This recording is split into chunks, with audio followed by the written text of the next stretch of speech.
it's just symbolic of where we are, this moral relativism where you can redefine what you're fighting for and redefine what a man or a woman is, redefine what truth is on a whim. And that is moral relativism. It is this postmodern world that we're living in, and it is the ultimate reason. It is literally the petri dish where all this negative stuff in our culture has grown from. It began with saying there is no truth.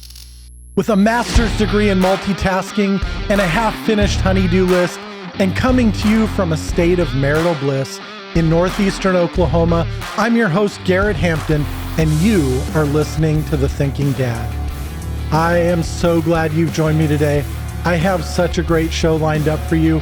Rick Green is here with me today. Rick is my good friend who I love so much. Him and his family have been such a blessing to me.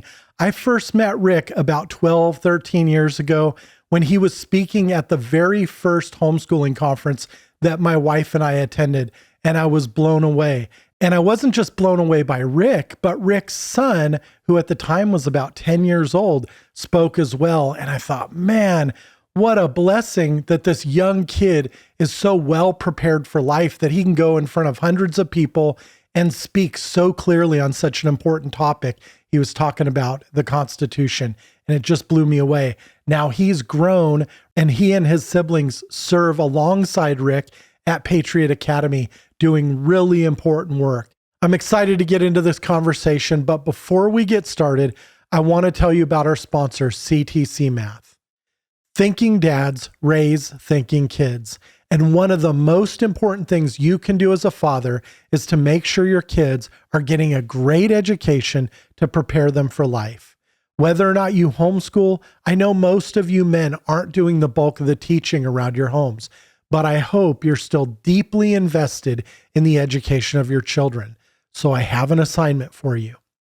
Ask your wife how your kids are doing in math. One, it'll give you a great opportunity to win major husband points as you talk about how school's going and how the kids are doing. And two, if they're struggling, you can be the hero and suggest a fantastic solution. It's the one my family uses and loves, CTC Math. And if your kids are in school, great news. They can benefit from CTC Math too. CTC Math will fill in the gaps and make sure your kids, even struggling math learners, have a solid foundation. Try it for free at ctcmath.com. Check them out. They have a money-back guarantee that I guarantee you're not going to need because they make a great product. Check them out, ctcmath.com. Tell them thank you for supporting the Thinking Dad podcast. All right, let's get into it with Rick. Well, we're here with Rick Green, my good friend, a man who I once called my favorite Texan, completely forgetting that I have a brother in Texas. This was a bad thing, but I do love Rick. I love his family. I love the guys at Wall Builders, and I love what you're doing at Patriot Academy. Rick, would you just introduce yourself and your family for us? Yeah, first of all, I gotta point out, I just heard a double guarantee. So it's not only a money back guarantee, it's the Thinking Dad guarantees you won't need the money back guarantee. So that's like a double whammy, man. I like it. Great to be with you, brother. Anytime. Always love locking shields with you and your family. And, we've been doing this for a few decades now. Used to be a legislator in Texas, started off as a state rep, and that's how I ended up going to work for David Barton and Wall Builders, and have been hosting his radio program for nearly 20 years now and speaking for him for about 22 years. And, man, I love educating, equipping, and inspiring people to be good biblical citizens, apply the Bible to their life in every single area, and specifically be a blessing to the nation where you are, and do the things that it takes to preserve freedom for the next generation. So that's what we do at Patriot Academy in a lot of fun ways. We make Constitution study actually entertaining as opposed to boring. I slept through it in high school and college, and so I wanted to make it fun and entertaining for other people. And we just, man, we know the nation is in trouble. It's crumbling around us, but we're not the type to curl up in the fetal position and cry and whine. We're going to pick up the pieces and rebuild, and that's essentially what we're doing right now. And I love the fact that people are more interested than ever in what they can do to be good citizens. Man, I love it. You talk about a couple of decades, and I met you first 13 years ago, I think, 13 or 14, and you were at it hard then. You've been at it hard since you were a young man. You were the youngest elected legislator in Texas history. Is that right? No, I have to say I was the second youngest in the legislature when I was there. I was youngest in my class of about 26 reps, but second youngest there. Too young, to be honest. I mean, I look back and I go, oh my goodness, I was 26 years old. I mean, I'd had a business and 13 employees and a family and paid taxes. But still, man, at 26, I don't think I was seasoned enough. I think I would have enjoyed it a lot more if it had been just, maybe 10 years later. Yeah. But still, I mean, that's a life of service. You're not 26 anymore. And I'm reminded of Luke 9:62. It says this: Jesus said to him, "No one who puts his hand to the plow and looks back is fit for the kingdom of God." And I wanted to talk to you about that a little bit because you've been in this fight for decades now. Kay, your beautiful assistant, who we love for years, recently posted on your Facebook for you. She said, Rick just turned 50 or was turning 50. And in the last year, he's hosted 250 episodes of Wall Builders Live, 120 episodes of his show on American Family Radio, and spoken 89 times at in-person events. It seems like it never stops with you, Rick. And yet you're still in the fight. Can you talk a little bit about that? I tell you, there's been a couple of influences in my life that made me want to work hard. One was my dad. He always had a good balance. I can remember my dad showing up to every baseball game, and being there as a great father. But he didn't let grass grow under his feet, man. He was always working hard, looking to provide for the family, looking to do things. And then David Barton, David, when I first started working with him, I was amazed at how much he could do in a day. And when I would travel with him and go anywhere with him, I'm looking at this guy I think he's 12, 15 years older than me. I couldn't keep up with him, Garrett. I'm telling you, I would have to chase him. When we go to D.C. to do an event, and we'd be going from one place to the other and using the metro there, right. I was literally scared because, first of all, I hadn't done that stuff, and he's like running from train to train, and I'm afraid I'm going to lose him, and I'm not going to know where in the world I am. I mean, the guy's just a machine. God has used him. And he was influenced by George Whitefield, who, of course, 18,000 sermons up and down the colonies. I mean, we wouldn't have a nation without Whitefield. He was pouring those truths and those biblical principles of liberty into the colonies that ultimately would lead to the revolution, and just tireless. Now, granted, I will say, and my wife has been reminding me, Whitefield died at like 54, 56.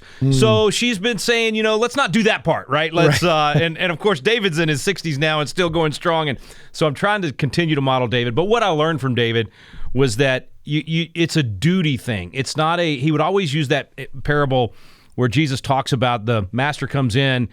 He doesn't say to the servant, "Hey, you've been working hard all day.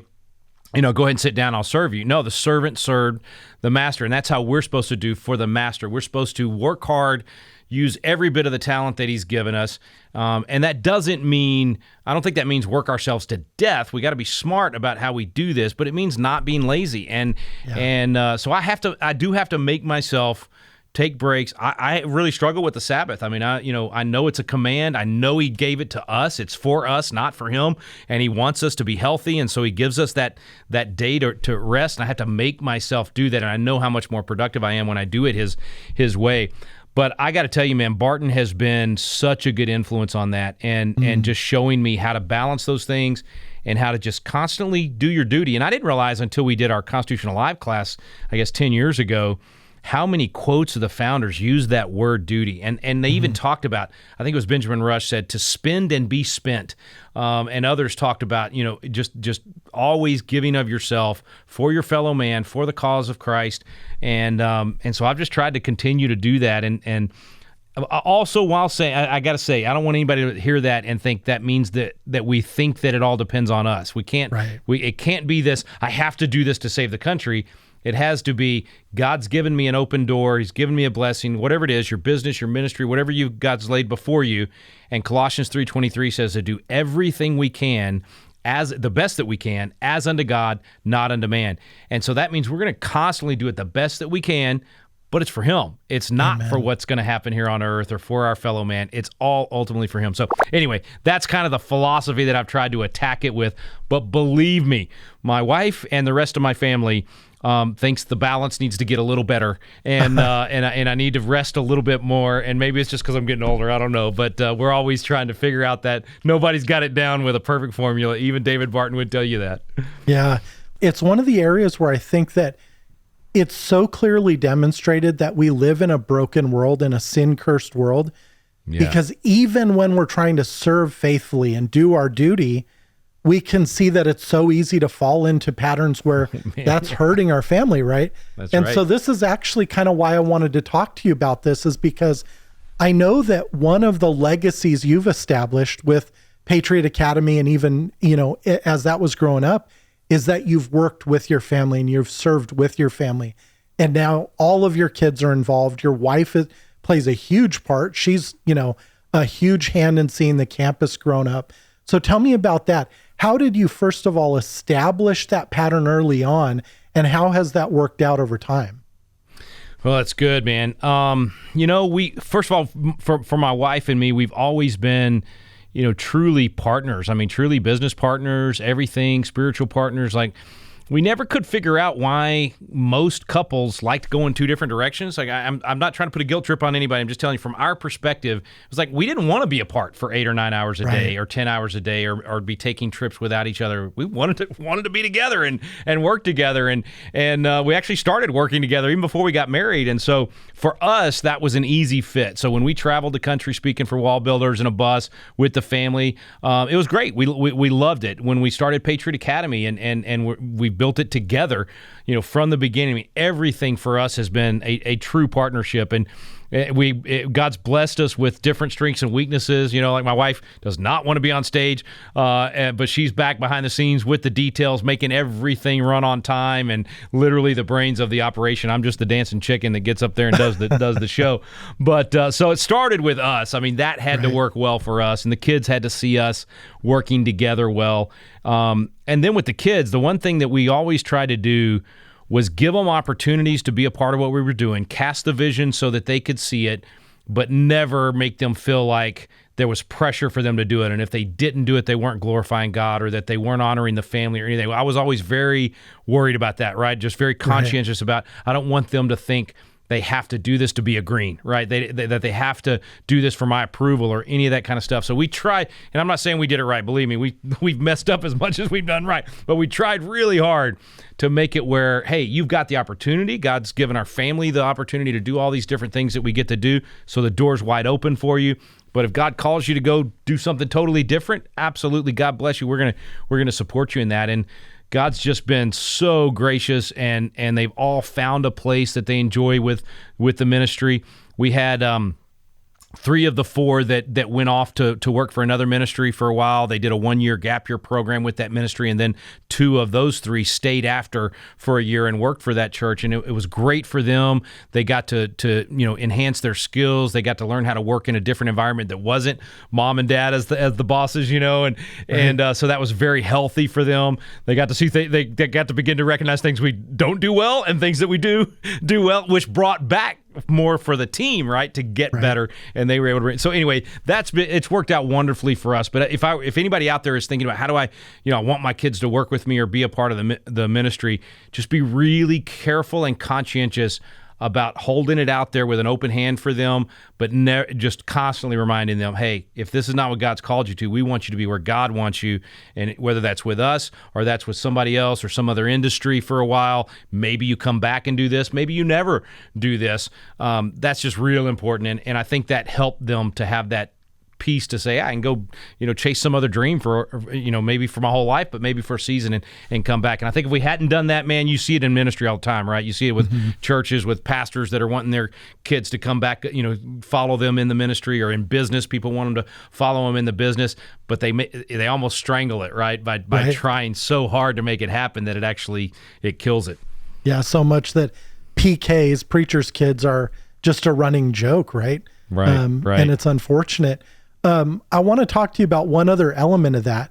You mentioned before we got on that your youngest is 21 now. So you've all You've transitioned all of them into young adulthood, and you're a grandfather now. And I'm right at the door of that. My oldest is 18. She's graduating from high school. By the time this airs, she'll have graduated. Tell me about that transition. And then more importantly, what were you and Kara doing to ensure that as they grew, they would be growing into faithfulness in serving the Lord and walking with him? Yeah, man. I'll just throw out a few things and please, anybody watching, I'm not, Kara and I are very careful about saying we do not have it all figured out. And the Lord was so gracious because we did so many things that I wish we had done different, but we were blessed to have great examples to learn from. The Bartons were a huge influence on our marriage and on the way we raised our children. Our parents, we come from good families and grandparents that sowed into us. So we've had kind of an unfair advantage in that, and we tried to make the most of that. Zig Ziglar was a big influence on my life and one of my mentors, and he had this great series, actually, that his son Tom let us license to us so we could distribute it to a new generation, called How to Raise Positive Kids in a Negative World. And man, I stole so much from that in terms of little golden nuggets of, literally even how to put the kids to bed and things to say in the morning when they wake up and ways to wake up your kids to have a good environment that day and just little things like that. So we really did have an unfair advantage. But I will say this transition into this new season, and I don't mean this as a platitude, this is absolutely the truth. I loved being a dad, but Grandpa is the best job on the planet. You saw before we started recording, my grandson came in and brought me some coffee, and it is the best job on the planet. And I think what the best part of it is not just the how much you love your grandkids and how much you love watching them. It's watching your kids be parents. That is the coolest thing on the planet, especially if they have stayed, serving the Lord and they're raising their kids in the nurture and admonition of the Lord. There is no greater joy, my man. It is phenomenal. So now, setting all that up, I'll say a couple things that might be golden nuggets that people can grab a hold of. One thing we did with our kids was no conversation was ever off limits. Like, our kids could ask us anything about anything, and we tried really hard to not be like, "Where'd you hear that?" or "How'd you?" It was immediately like, "Oh, well, let's talk that through." Always just working overtime to make sure they knew the lines of communication were always open.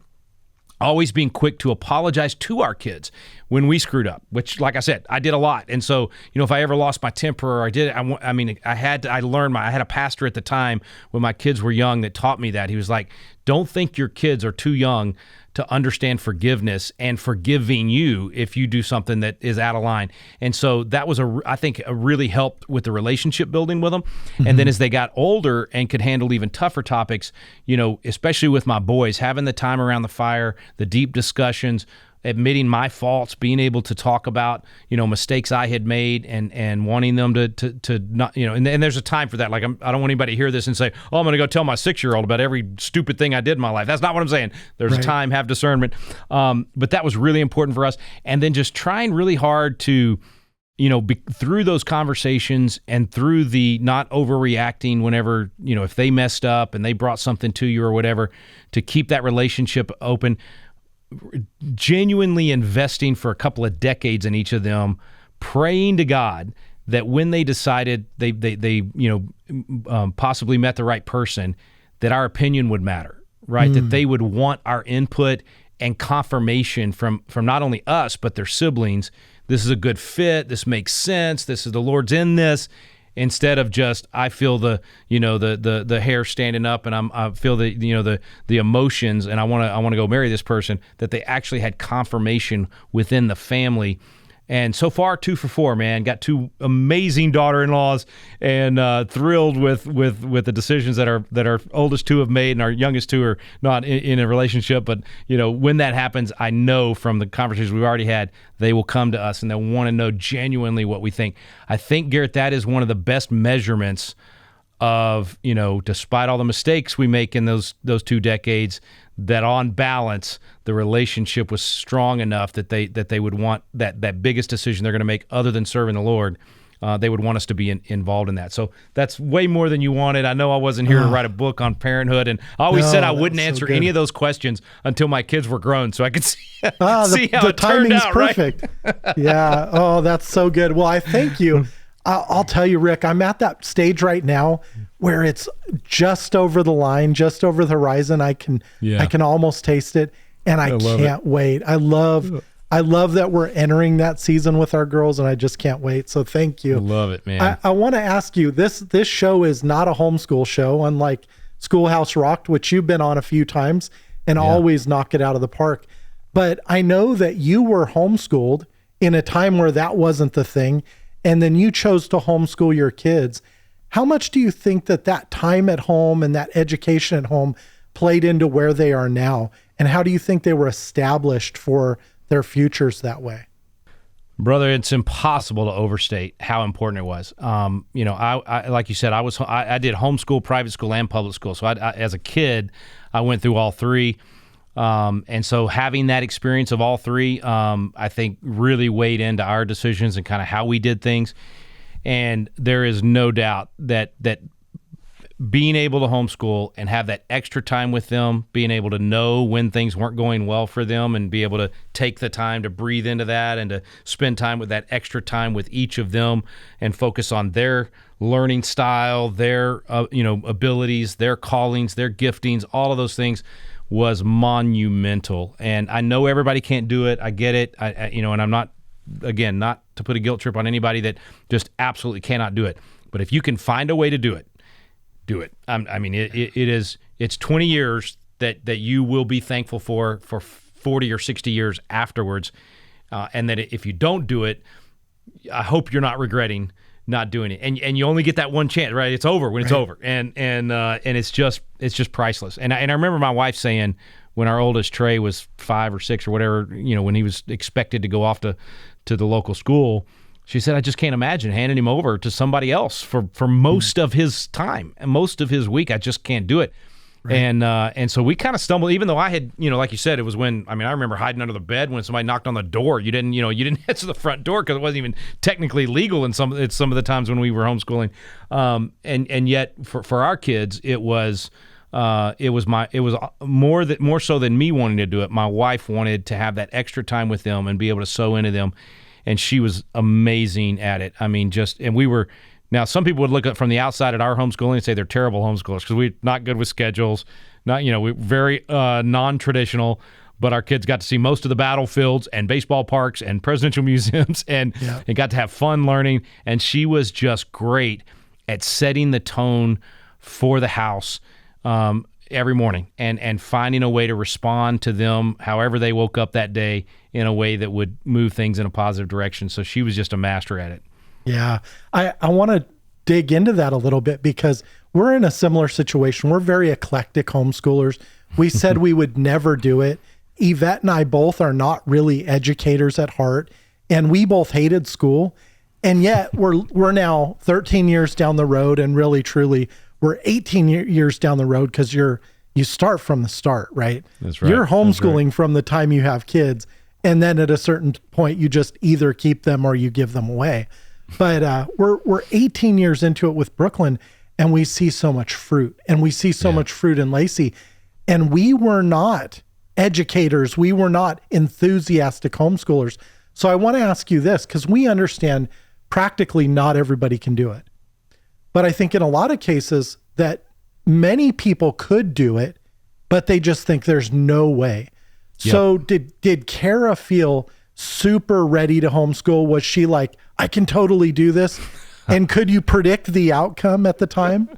100% no. I think you know the answer to that question, right? Right. No, not at all. It was a leap of faith, and especially in her case, not knowing what all was out there. I knew a little better because of having been there, in my younger years, and even in the legislature, working on education issues and working with the Texas Homeschool Coalition and that sort of thing. But in terms of what was out there, in terms of help, curriculum, how to do this, she had all the same unknowns and fears and everything else. It was the goal was big enough, and the desire to have that extra time with him and direct his upbringing and not, as you said, give him away, was enough to say, I'll figure this out. I'll find a way to do it. Because I think you just said it exactly right. When I say there's some that can't do it, I honestly think that those who cannot practically do it is very, very few, right? Like, I mean, I understand a single mom with no other support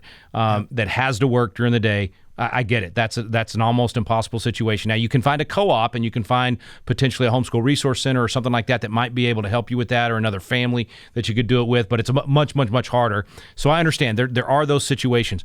But most of the people that say we can't do it, both parents are in the home. They could find a way, and they might have to really sacrifice. They may have to downsize their home or give up a car, or what, I don't know financially what sacrifice. I guarantee you it's worth it, though. I don't care how much the financial sacrifice is. It is worth it.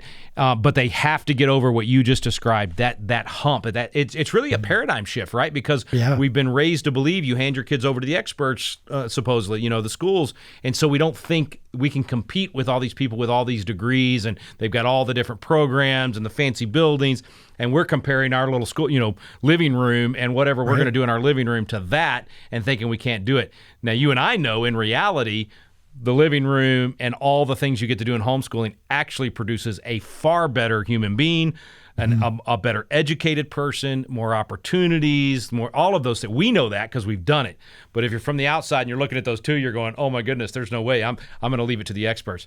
Wrong decision. I just got to say that. Believe me, you will be so thankful you went with being able to spend that time with your kid. And there's so much help out there now, man. When I was doing it as a kid, it was like ACE Paces or Abeka and Bob Jones. I think that was it. That was the only curriculums out there, and we did the ACE Paces when I was a kid. Now, you walk into a homeschool convention, and it's like, the curriculum God threw up on everything. I mean, there's literally there's so many options. The harder part is choosing which one, and there's some cool options. There's so much fun stuff that you can do, and the people that'll come alongside you. So it's a whole different ball game now than it was even when Kara made that decision and said, yes, we're going to do this. That was 20 years ago.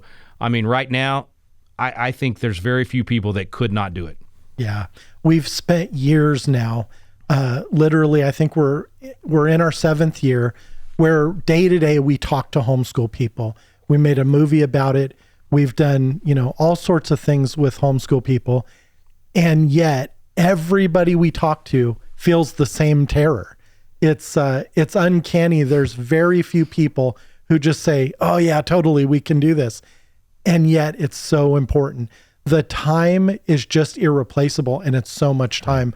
I've mentioned this before.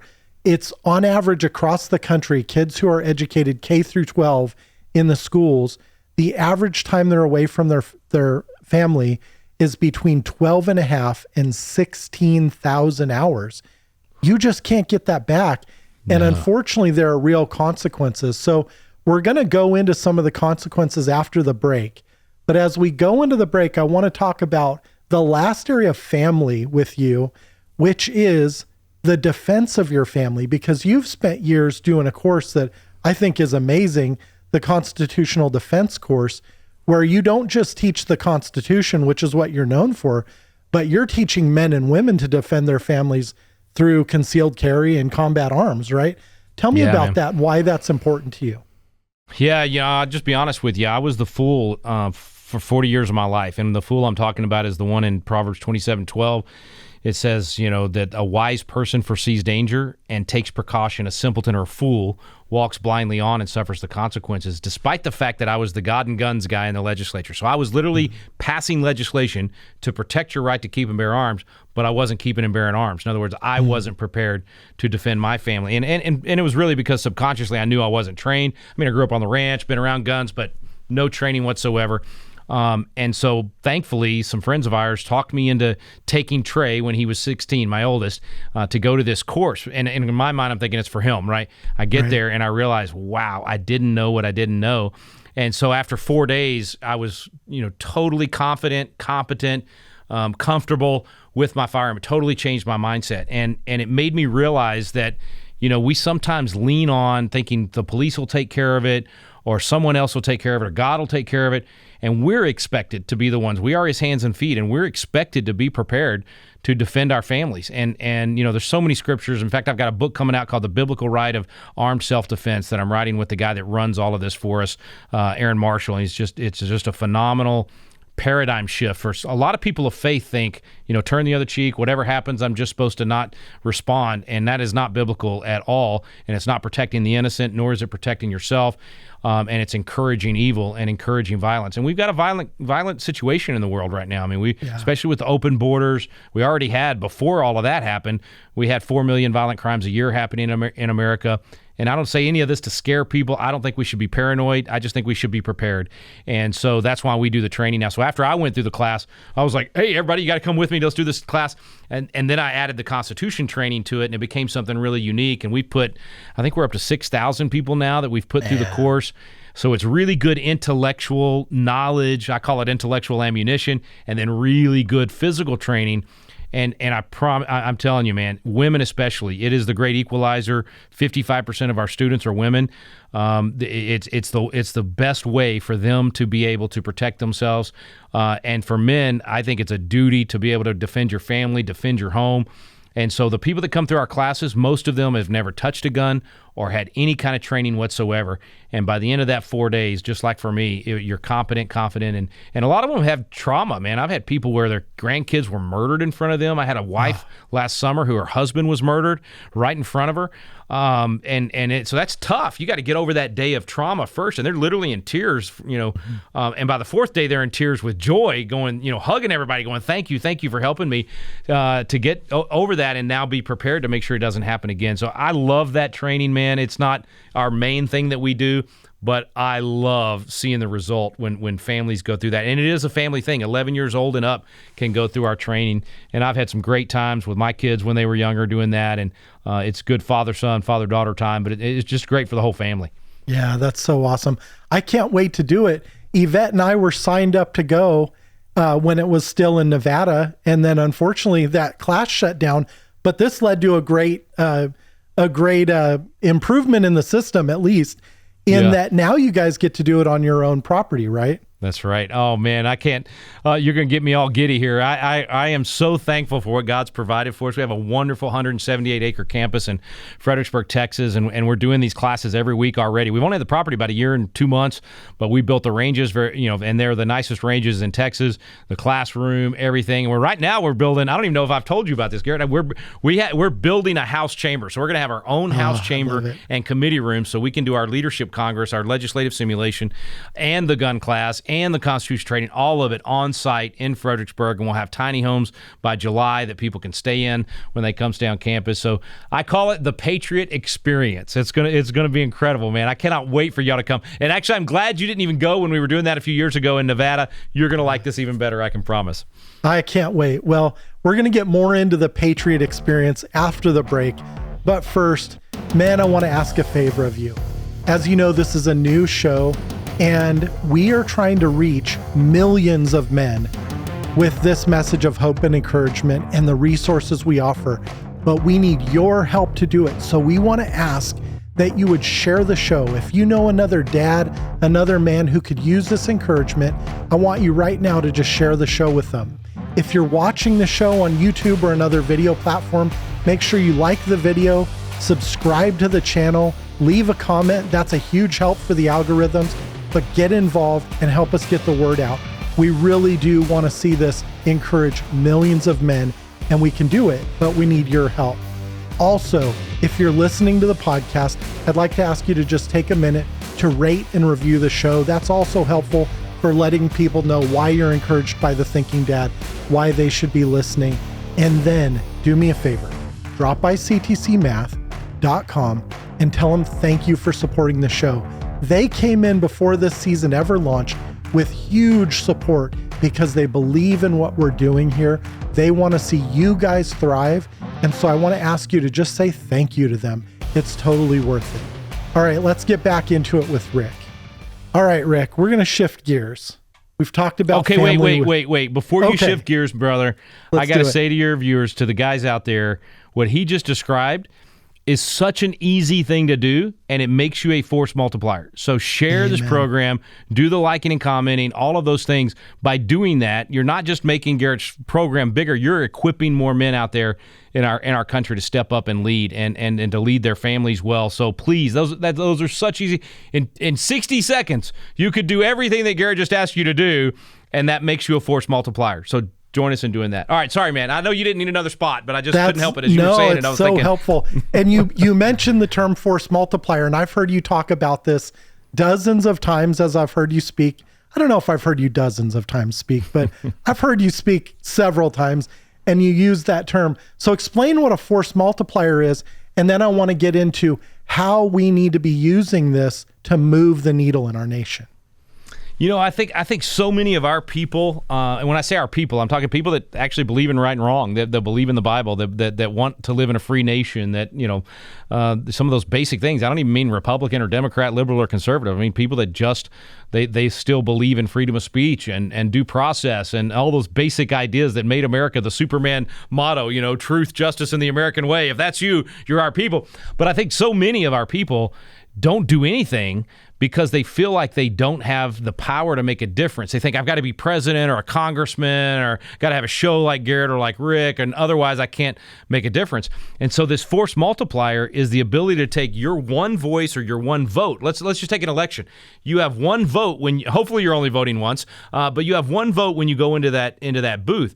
But if you take your voter guide that you've chosen, the 10 people you're going to vote for, let's say in this election, and you share that on your social media tools, or you pass it out at church, or you tell your friends and family about it and say, here's the voter guide of why I chose these people and what they stand for. Here's who I recommend. Well, if 5 people take your advice and walk into the booth with that thing, you've multiplied yourself and the force that you are in the culture 500%. That's a 5-fold increase. It makes a difference. When you share, as I was saying earlier, when you share on social media the show, or you do the like and the comment and all those things, you're increasing that algorithm and you're causing more people to see this. You're a force multiplier. You're becoming literally a more, your force is greater than yourself. And I just think we sometimes think that we're in a vacuum, that it's just we're not having an impact. We don't always get to see the results of what we've done. That's right. But when you take those steps, that's why, Garrett, it was 3% that fought in the revolution and still were able to give us a free nation. You had 25% of the country for it, 25% against it, 50%. I'm not even sure they knew it happened, right? Not even paying attention, kind of like most people today.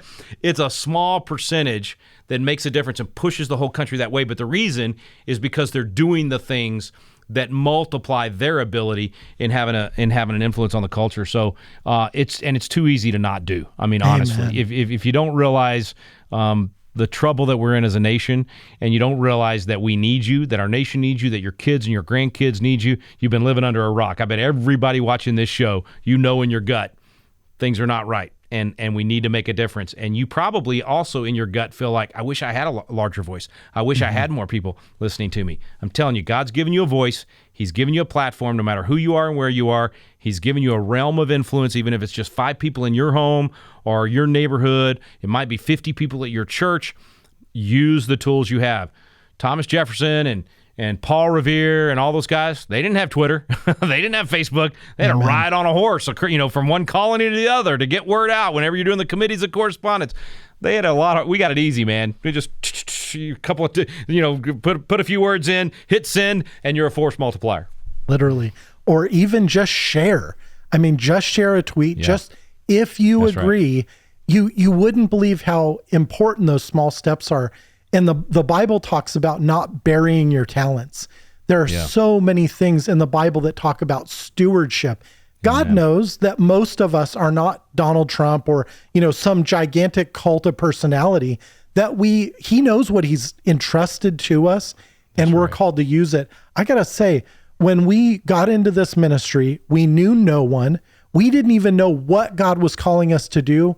We just knew that he was calling us. And so we were taking one step at a time and trusting him to show us the next step. And yet now, as we look back a few years, we can see so much fruit. And I'm sure the same is true with you, Rick, that once you start moving in your calling and doing what God's called you to do, you will see him also multiply the fruit from that. So, Amen. Man, I Amen. thank you for bringing that up.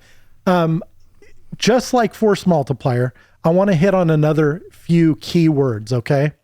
You recently tweeted these three: duty, honor, country. Used to be foundational to the thinking of Americans. Today, they're being swept away on a wave of Marxism and by the belief that there is no fixed objective truth. And I want to walk through that with you because I think this is so important right now. First of all, that our eyes have just been closed to the fact that there is a real truth and a real calling and a real purpose to our duty. So I want to jump off from there and talk about that duty you mentioned earlier. Yeah, man, I'm going to give you three examples. I'll try to make it really fast. Okay, so two of them are comic book examples. I already mentioned one of them, the Superman theme: truth, justice, in the American way. That used to mean something. Now, I use a comic book because it's kind of pop culture. It kind of represents where the culture was and became, super popular and was a way of reinforcing what was being taught at the church and the school and the home, and it was all rowing in the same direction. Another one that's more recent is Captain America in Civil War, a comic book in 1984, I think it is, or 88. Where he's having this conversation with Spider-Man, and they're talking about how when the whole world's against you and the media's coming after you and all this stuff, and Captain America gives this great speech about when the whole world tells you to move, you plant yourself by the river of truth and tell them, no, you move. I mean, that's the comic book world, literally standing in the way that we talk about today. Now, of course, Marvel's off the rails, DC's off the rails. Now they're pushing all the evil agenda through pop culture, including the comic books. It's changed radically because we did not stand firm on duty, honor, country, and keep teaching that. The third example, unfortunately, is a much more practical example, and that is that they took duty, honor, and country out of the West Point mission, and that was what they instilled in them, and even going back to the founding era, from the time of Pastor Jonas Clark teaching the Lexington Minutemen about just war theory. When is it okay to fight? When is it not? That we respond, we react, it's the reason Captain Parker said, "Don't fire unless fired upon." So we're not going to attack them.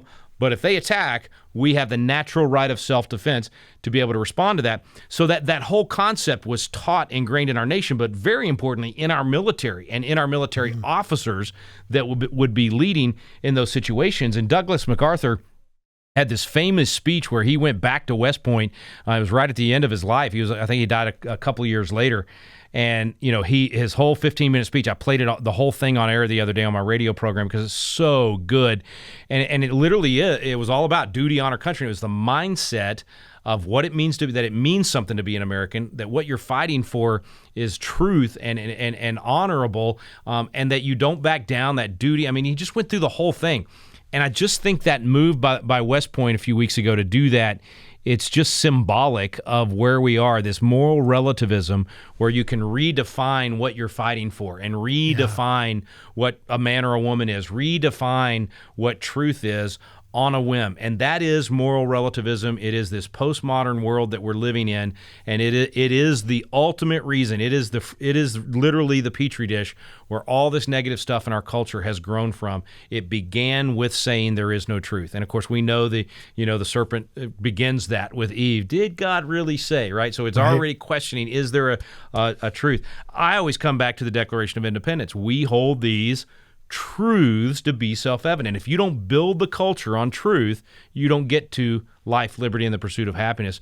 So those things are critical, and man, they are under attack, brother. They are, for us, we get, the hair still stands up. I mean, we still feel that sense of duty. We still want to be honorable.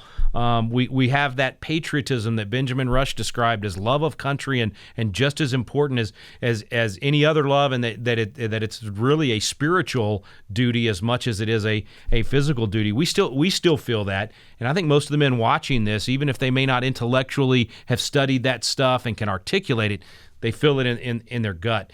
And I would say to all of those men that are watching, don't dismiss that. If you're feeling a tug right now and you're going, man, I want to have that same feeling that Garrett and Rick have. I want to be more patriotic. I want to be able to articulate why I love my country and what I'm fighting for and how I want to raise my children. Lean into that, man. That's one reason for listening to this podcast and sharing it with other people, because this literally thinking and actually reasoning and actually talking this stuff through, that's the solution to all that ails our country. It really is. I mean, the Petri dish that I was mentioning earlier, that happens because of ignorance, that civic and biblical ignorance. And by us talking about this civil discourse and that desire that's welling up in men right now as they're watching this, the ones that will lean into that and say, I want to go further, I want to learn more, I want to dig deeper, I want to share this. Find community, find other men in your neighborhood, in your church that you can start getting together with once a week, whether it's just sitting around the fire and chatting about this stuff, or it's doing one of our Constitution classes, or it's, just listening to this podcast together maybe, so that then afterwards you can talk about how you can apply that in your family or in your church. Please don't ignore what you're feeling right now. Don't just listen to this and then go, man, I feel good about being an American, and then not do anything. Lean into what you're feeling right now. Yeah, amen.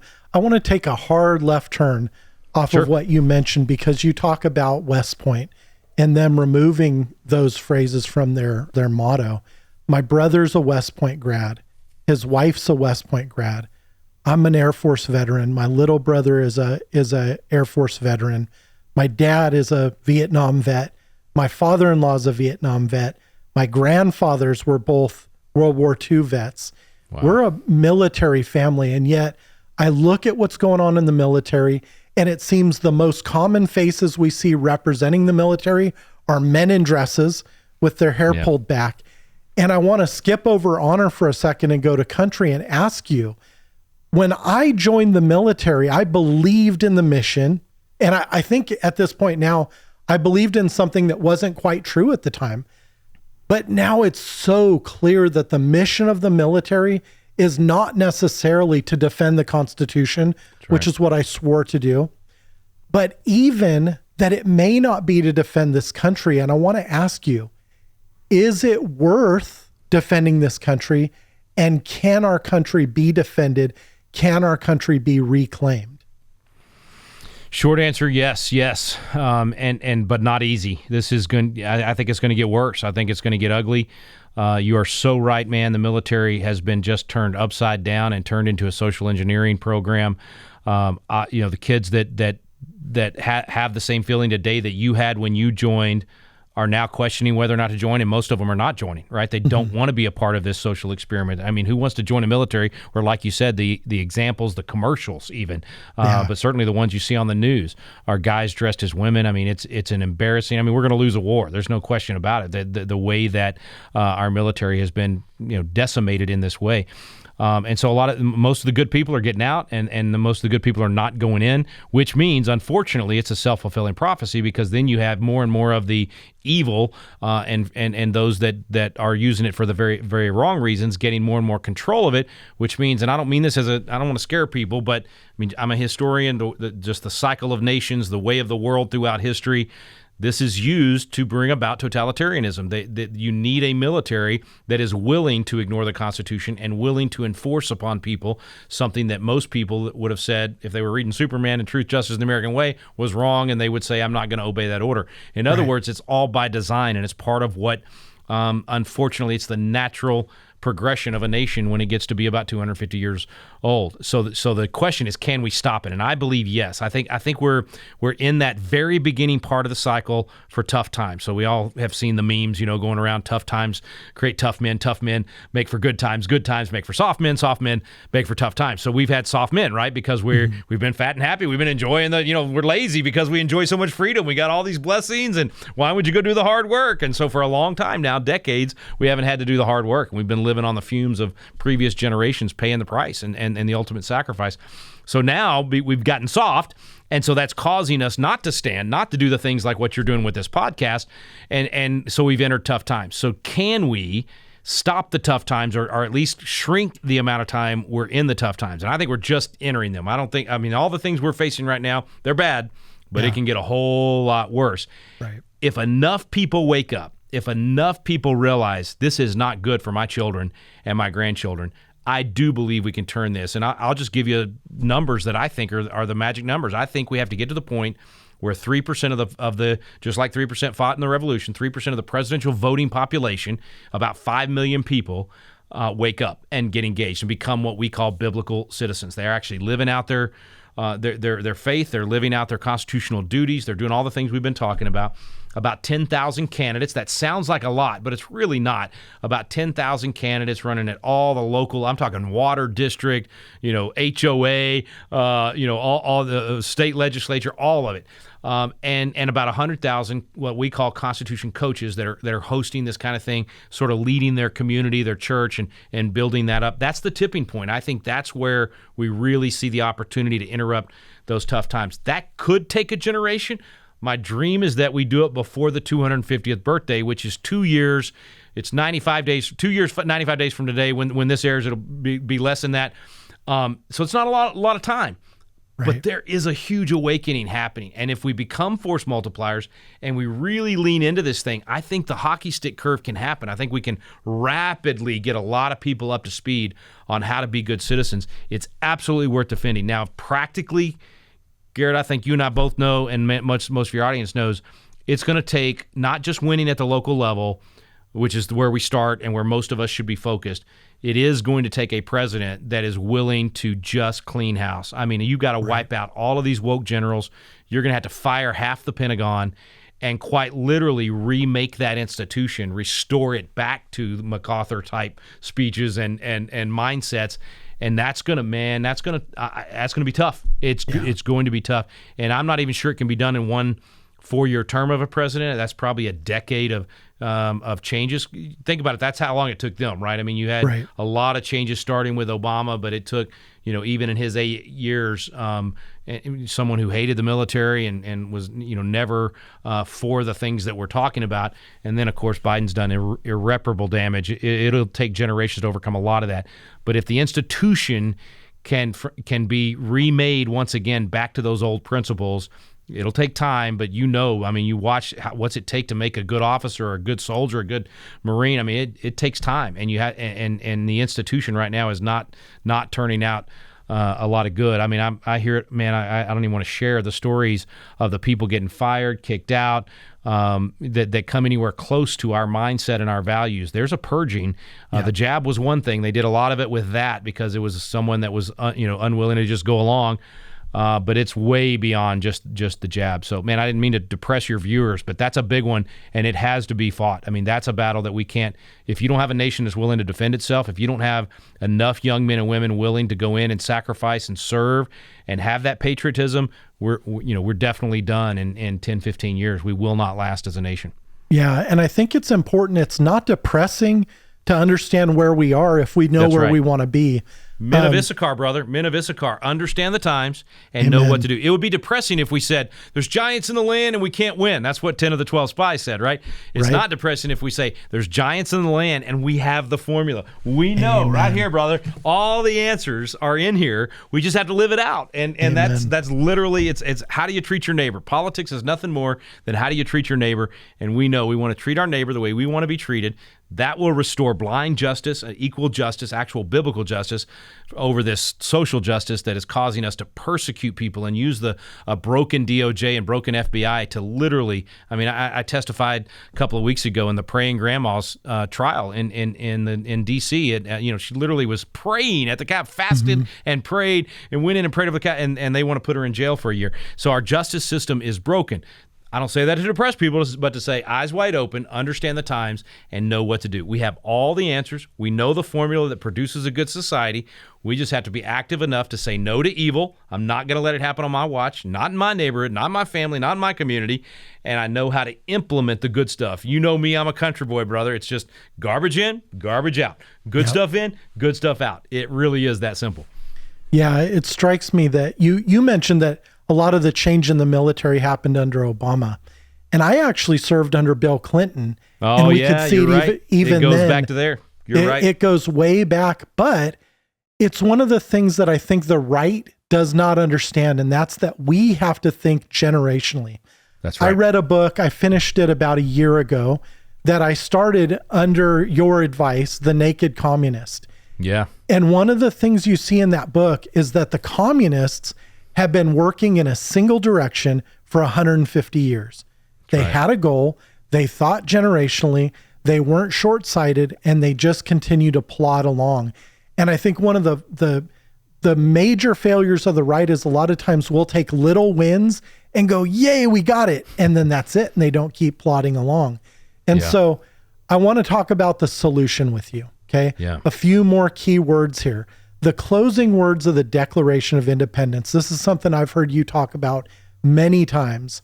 And for the support of this declaration, with a firm reliance on the protection of divine providence, we mutually pledge our lives, our fortunes, and our sacred honor. And I think going forward, that's got to be the key, is that we're willing to do what the forefathers did, which is pledge everything, our lives, our fortunes, our sacred honor, to the restoration of our nation, to the establishment of a culture that is good for our kids, to establish a legacy that's good for our grandkids. So I want you to talk really quickly about lives, fortunes, and sacred honor, and then we're going to move on.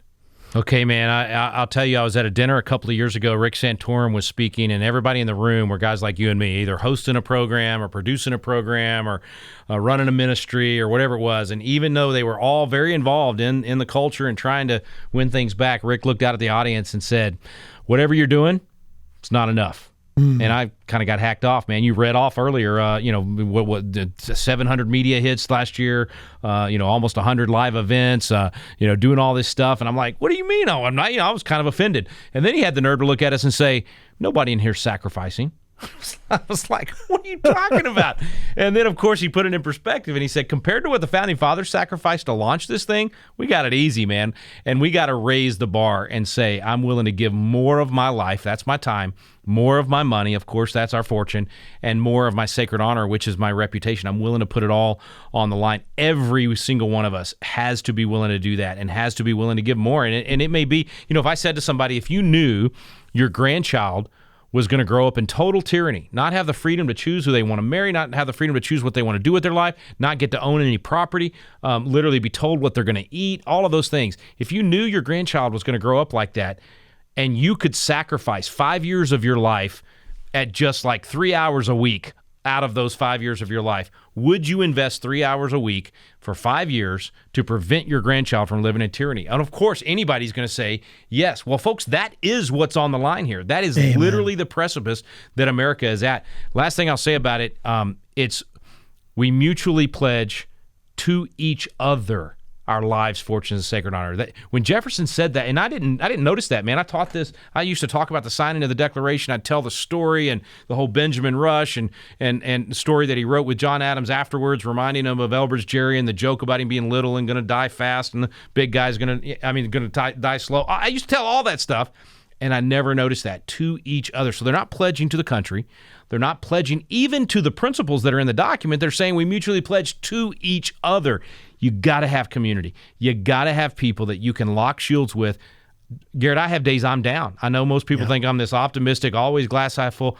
And when I came back from Rebecca's trial in Washington, D.C., I was very down. I did not realize how far it had gone in terms of the manipulation of the justice system. I did not realize.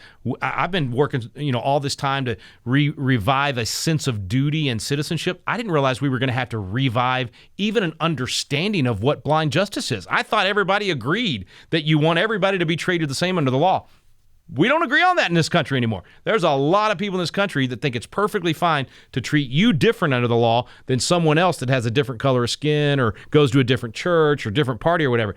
That's a really bad poison that is permeating our culture. So, in other words, I came home going, the task is even more daunting than I thought. And I needed people around me, my own kids, other people in Patriot Academy, other ministries that we work with, that I could bounce off of and share what I was feeling. And they encouraged me and they showed me how we can do that. And so we all have our days like that. And so I say to you, Garrett, I pledge to you my life, fortune, and sacred honor. And you call me when you get down. When you see something happen in Oklahoma and you're like, in Oklahoma this is happening? call me, man. I'll encourage you. When I see something in Texas that's happening I'm like, why is that happening? I'm going to call you. And we have to have that. So we mutually pledge to each other. That's how we end up winning this long term. Yeah, amen. You opened up by saying it's a pleasure to lock shields with you. We have to think like that as men. That's right. And I hope that rather than getting burdened by this, men, that you are energized and ready to stand. I want to remind you of something. I want you men, when you get a chance today, open up your Bibles to Ephesians 6. Look at Ephesians 6, 10 through 20. And it talks about the armor of the Lord. And I want you to look for one word in there. I want you to read the whole thing and take it all in. But I want you to look at how many times the word stand is used. Because God is telling us that as we prepare, we're not just preparing to sit around and wait.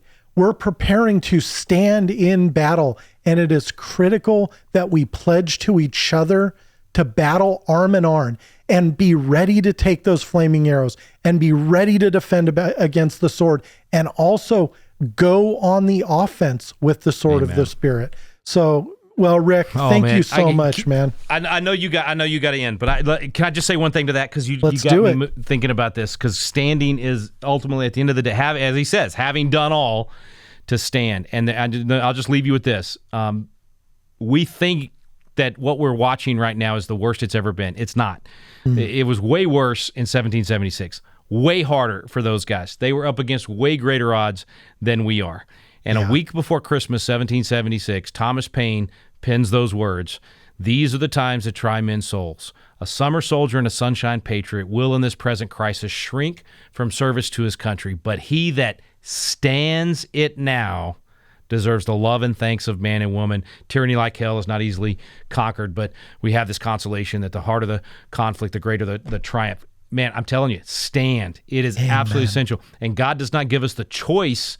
He says, "I've commanded you, be strong and of a good courage. Be not afraid, neither be thou dismayed. For the Lord thy God is with you, whithersoever thou goest." Every one of you men that are watching this, you are being called to stand. And you have it within you to do that. You may have never fought a battle like this before. You may think, I'm not trained for it, I'm not ready for it. That's why you have guys like Garrett and me to come alongside you. We want to train and equip you and help you to get in this fight and win this fight. We can and will. And I don't think God's done with America. He's not done with us. Even if he was, I'm going down fighting. But I don't think he is. I can't predict the future for sure, man. I believe God's not done with us. I think, if Sodom and Gomorrah had 10, what was it Abraham got him down to? 10. I think even Abraham was the one that gave up. He could have gone down to 5 or 1 probably. We got millions in America, man. Tens of millions that still love the Lord, that still love the Constitution, that are willing to stand. We just have to come alongside each other and do the hard work that's necessary to preserve this thing. Amen. We couldn't end on a better place, Rick. That was so good. I want to ask you right now, what can people be doing to support Patriot Academy? Where are you guys at? What are you doing? What's the process? Because I think this is so key in that battle and standing. Man, the first thing I'd say is just take one of our free classes. Go sign up as a coach for free, even if you just want to do it to get the materials for free, and just invite some guys over to your house and families over to your house and host a class. And when you walk through biblical citizenship in modern America, or you go through Constitutional Life, I promise you it's going to give hope to you and the people in your family and the folks you have over. It's going to give you action steps and things that you can do. So get signed up. It's easy. PatriotAcademy.com. Maybe come do one of our courses that Garrett was talking about. That Patriot Experience is going to be available in the fall, so you can come do Constitution class, legislative simulation, handgun defense, whatever you want to do on the campus. And if you want to help us, make a donation at PatriotAcademy.com. We're building out this really cool house chamber and everything. You can sponsor a chair or a whole committee room if you want. There's easy, inexpensive things to sponsor and then expensive things to sponsor. So whatever the Lord lays on your heart, just check it out there at PatriotAcademy.com. Amen. Check it out. Guys, I want to ask you to head over to thinkinggdad.net. Not only will there be links to Rick's stuff, what he's doing there, but also you can pick up a t-shirt. Today I've got on my Proudly Raising Unsocialist Homeschoolers t-shirt. You can get one. You'll look great. Go over to Patriot Academy. Support what they're doing. It is so important. Listen to Rick on Wall Builders Live with David Barton and Tim Barton. These guys are such an encouragement in the fight. So check them out there. And also, Rick, you got a show on AFR now, right? Yeah, I love doing that afternoon show with Walker Wildman. I do Tuesdays and Thursdays at 1 o'clock Central, and it's a call-in show. So if folks want to call in and ask questions or hurl insults, whatever they want to do, call in. We'll have some fun. I love it. Okay, check out those links at thinkingdad.net. Also, this is a seasonal podcast, and the best way to know what's coming up next is to subscribe to our newsletter. You can do that there. And if you'd like to support this ministry, you can make a one-time or monthly donation there as well. thinkingdad.net. Check it out. I hope you've been encouraged today by Rick. Stick around to the end to hear a clip of what's coming up next time on The Thinking Dad, and we'll see you back here real soon. I often think about Daniel's parents, who you don't hear anything about. Yeah. But they must have laid down the foundation for Daniel to be able to go into Babylon and not fall. Because there were other Jewish boys, there were other boys that went, and did the things that the king said to do, ate the food, bowed down and all. But they're mentioned because they didn't do it. And I just wonder, what did Daniel's parents and those boys, their parents teach them, And I can imagine you have the prophet Jeremiah preaching. He's like saying, hey, you're going to be in captivity. It's going to happen. Nebuchadnezzar's coming. And you have all these people like, oh, no, don't listen to him. Don't listen to him. I got to imagine that Daniel's parents and his friends, they were like, no. Listen to Jeremiah and all those other prophets who were saying that. Now they had many false prophets saying otherwise, but there were a few. There was Jeremiah and a few. So I think about their parents, and I'm like, man, they did a great job to where, because you got to understand, and I think we all know this, that these young men were like 15, 14, 13 years old going into Babylon. They were not like grown men, but they were so strong in what they knew and what they believed in God. Man, they did not fold.